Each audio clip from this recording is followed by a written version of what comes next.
Professor Nageswararao ఈ విషయం మీరు చూస్తున్నారు, ఏం జరుగుతుందో వింటున్నారు కూడా. అతను పవన్ కళ్యాణ్ గారి మీద కొన్ని అనుచిత వ్యాఖ్యలు చేశారు. లేని ఉన్నట్టుగా చెప్పిన వెంటనే ప్రతి ఒక్కరు రియాక్ట్ అయ్యారు చాలామంది. వెంటనే అతను స్పందించి నా వ్యాఖ్యలను అయితే నేను వెనక్కి తీసుకుంటాను, ఉపసంహరించుకుంటానని చెప్పడం జరిగింది.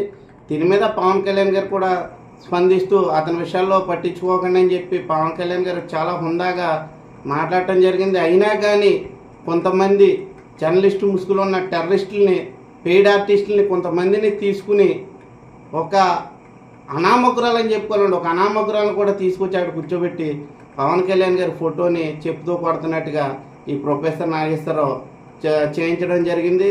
దీని మీద మేమైతే తీవ్రంగా జనసేన పార్టీ నుంచి ఖండిస్తున్నాం. నాగేశ్వరరావు గారు మీరంటే చిన్న గౌరవం ఉండేది, అది కూడా కోల్పోయారు.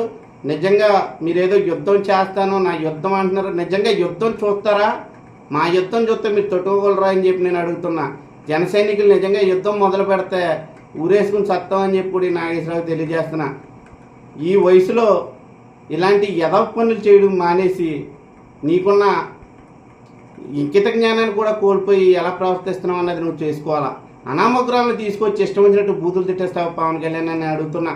తెలంగాణ కోసం కానీ, తెలంగాణలో ఉన్నటువంటి ప్రజల కోసం కానీ, ఈ జర్నలిస్టుల కోసం కానీ పవన్ కళ్యాణ్ గారు ఎక్కడైనా మాట్లాడారని నేను అడుగుతున్నా.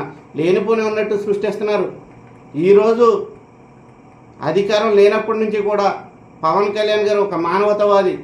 ఎక్కడ ఆపదలు ఉన్నా వాళ్ళకి సహాయం అందించడంలో ముందుండే వ్యక్తి. తెలంగాణకి వరదలు వచ్చినప్పుడు కానీ, కరోనా వచ్చినప్పుడు కానీ ముందుకొచ్చి సహాయం అందించిన మంచి మనసున్న వ్యక్తి పవన్ కళ్యాణ్ గారు. తాండాల్లో నీరు లేకపోతే నీరు అందించిన వ్యక్తి పవన్ కళ్యాణ్ గారు.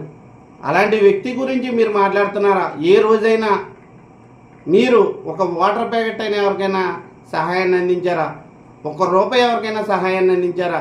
మీరేదో పెద్ద ఉద్యమ నాయకుల్లాగా, ఉద్యమకారులాగా ఏదో పెద్ద పొడిచేసినట్టు, పీకేసినట్టు మీడియా ముందుకు వచ్చి ఇష్టాచారంగా మాట్లాడటం ఇకనైనా మానేయండి అని చెప్పి హెచ్చరిస్తున్నాం.